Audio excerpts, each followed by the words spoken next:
Shalom dan salam damai sejahtera kepada semua yang bersama-sama dalam ibadah Minggu Sengsara melalui platform online pada hari ini.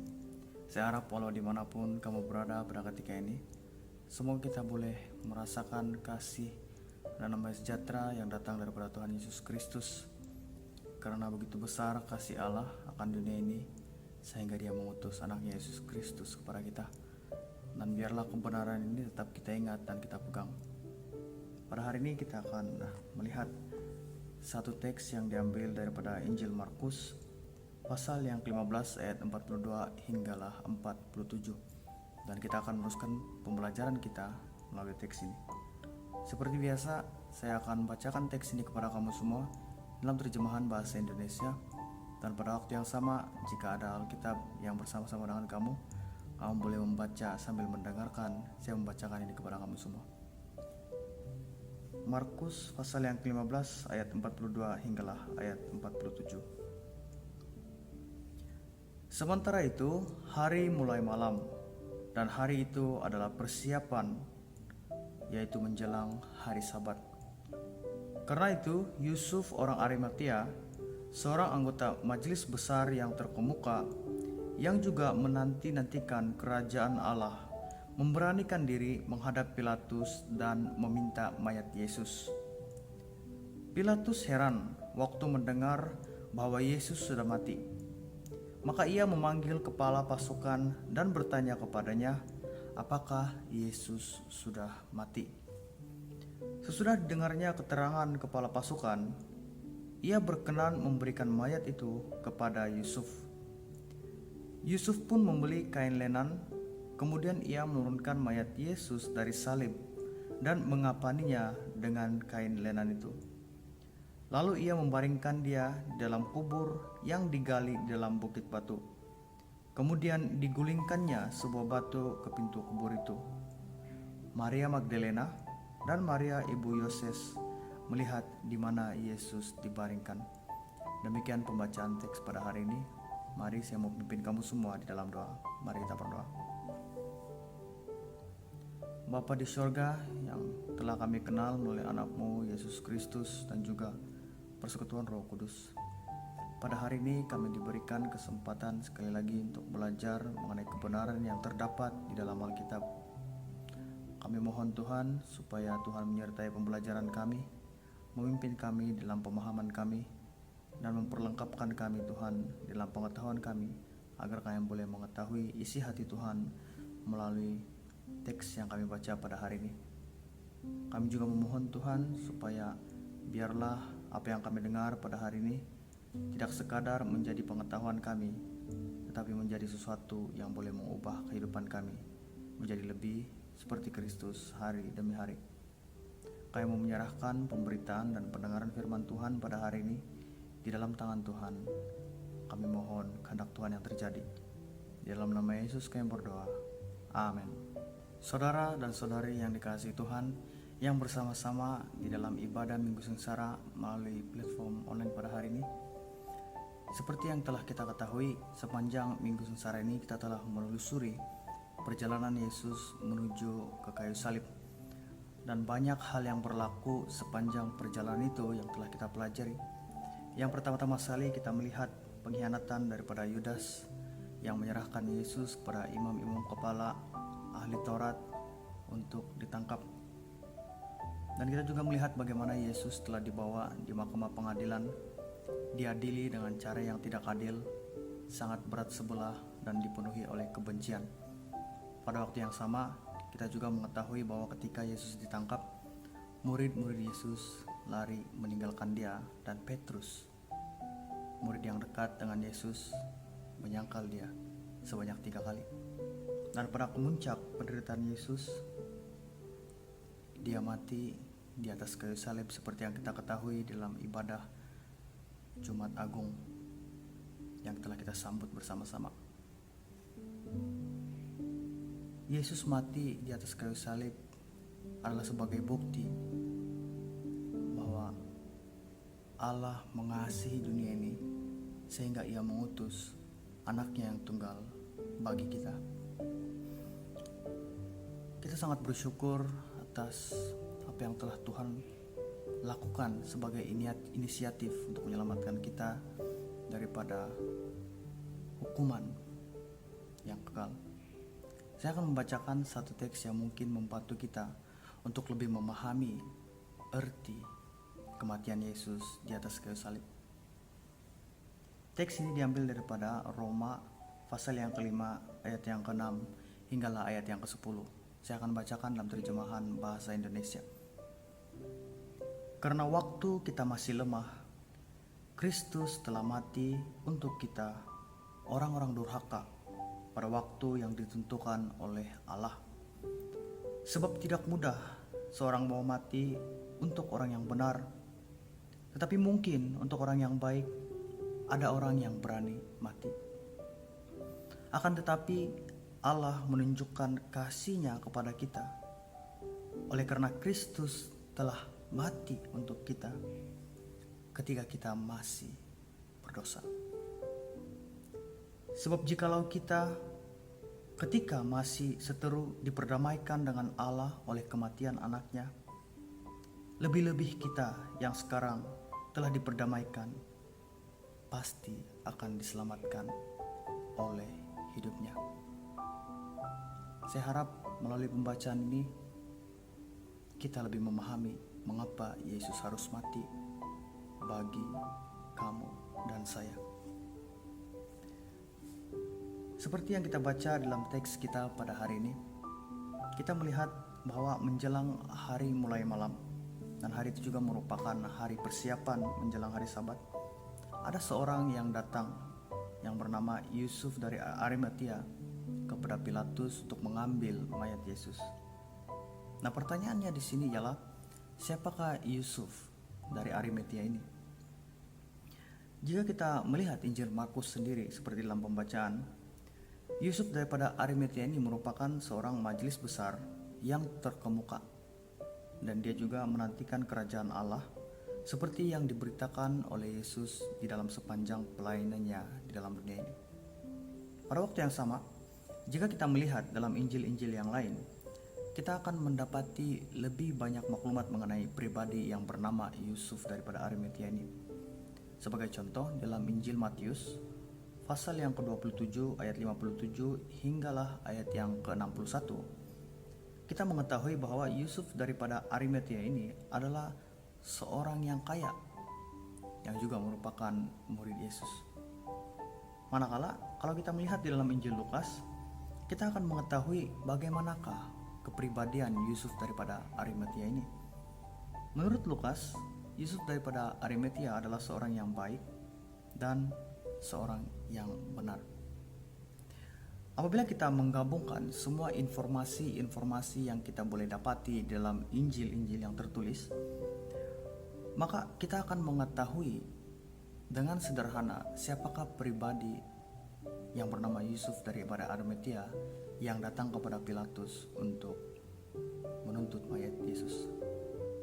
Secara sederhana, kita mengetahui bahwa Yusuf daripada Arimatia ini adalah seorang ahli majelis yang terkemuka. Dia seorang yang kaya.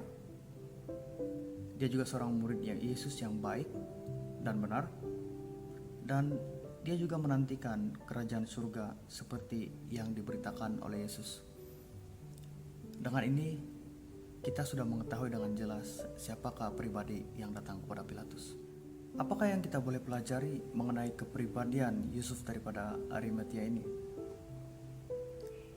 Secara sederhana kita boleh mendapati bahwa tidak semua orang yang kaya dan orang yang berkuasa menolak ajaran Yesus. Tetapi ada juga di kalangan mereka yang merendahkan diri dan menerima ajaran Yesus. Mereka menjadi percaya kepada pelayanan Yesus, setia kepada Yesus. Dan seperti yang kita lihat, Yusuf daripada Arimatia ini merendahkan dirinya, menuntut mayat Yesus daripada Pilatus, dan memberikan penguburan yang sepatutnya Yesus terima. Dia juga memberikan penghormatan yang terakhir kepada Yesus melalui apa yang dia lakukan. Di dalam arti kata lain, kita dapat melihat dengan jelas bagaimana seseorang tidak kira status, apa juga keadaannya, boleh diubah oleh Tuhan. Semua orang boleh diubah oleh kebenaran Tuhan, termasuk kamu dan saya. Tidak ada yang mustahil bagi Tuhan, karena perubahan yang datang daripada Tuhan adalah perubahan yang sungguh-sungguh, yang sangat luar biasa. Kita melanjutkan pembelajaran kita. Ketika Yusuf datang untuk mengambil Yesus daripada Pilatus, mengambil mayat Yesus daripada Pilatus, Pilatus heran mendengar bahwa Yesus sudah mati. Oleh itu, untuk memastikan bahwa memang benar Yesus sudah mati, Pilatus memanggil ketua pasukan untuk bertanya, adakah benar Yesus sudah mati? Dan setelah mendengar penjelasan daripada ketua pasukan itu, Pilatus percaya bahwa Yesus memang benar-benar sudah mati. Setelah itu, dia membenarkan Yusuf daripada Arimatia untuk mengambil mayat Yesus. Sebagai orang Kristen, kematian Yesus adalah sesuatu yang sangat-sangat penting di dalam iman kita. Jika Yesus tidak mati, segala apa yang kita percaya selama ini menjadi sia-sia. Kenapa? Karena karya penebusan Allah berdiri di atas dasar ini, di atas kematian Yesus di atas kayu salib. Bagi kamu yang masih bertanya kenapa, saya akan menjelaskan secara sederhana kepada kamu pada malam ini. Upah dosa adalah maut. Tetapi Yesus yang tanpa dosa telah memikul semua dosa kita. Dari yang mungkin kita anggap sebagai dosa yang kecil, sehinggalah dosa yang paling besar. Tetapi bagi Tuhan tidak ada istilah dosa kecil ataupun dosa besar, karena semua dosa adalah sama, yaitu upah dosa adalah maut. Tetapi seperti yang saya katakan tadi, Yesus yang tanpa dosa melalui kematiannya memikul semua dosa kita. Disebabkan upah dosa adalah maut, Yesus yang memikul dosa kita harus menderita hukuman, meminum cawan daripada murka Allah, menerima setiap hukuman yang sepatutnya kita terima sebagai orang yang berdosa. Dia menderita dan dia mati sebagai bayaran bagi dosa kita. Dalam arti kata lain, jika Yesus tidak mati, maka dosa kita belum dibayar dengan lunas, dan kepercayaan kita menjadi sia-sia. Sebab itulah sangat-sangat penting untuk kita mengetahui bahwa memang benar Yesus telah mati. Penyelamat yang telah mati bagi kamu dan saya. Dan kita mempunyai ramai saksi yang boleh membuktikan bahwa Yesus telah mati. Yang pertama-tama sekali, saksi itu ialah Yusuf daripada Arimatia. Seterusnya Pilatus dan juga pasukan pengawal yang melihat bahwa Yesus telah mati. Di dalam kebenaran ini berdirinya iman kita. Di dalam kebenaran inilah kita mengetahui bahwa dosa kita telah dibayar lunas oleh kematian Yesus. Oleh itu jangan percaya jika ada siapa yang mengatakan bahwa Yesus tidak mati di atas kayu salib. Karena tanpa kematian Yesus, dosa kita tidak mampu dibayar dengan lunas. Yesus memang benar telah mati bagi kamu dan saya, dan inilah fakta yang terbesar di dalam iman kita. Amin. Sangat singkat dan sangat sederhana pembelajaran kita pada hari ini. Dan saya harap melalui pembelajaran ini kita mengetahui dengan jelas bahwa kita telah ditebus oleh darah Yesus yang mahal. Tidak ada fakta dan kebenaran yang melebihi daripada apa yang telah kita pelajari pada hari ini. Saya ingin membawa kamu semua di dalam doa, dan pada waktu yang sama kita juga mulai menyampaikan perkataan-perkataan yang kita mau sampaikan kepada Tuhan, ucapan syukur yang tidak terhingga kepada kebaikan Tuhan yang telah menembus kita. Mari kita berdoa bersama-sama.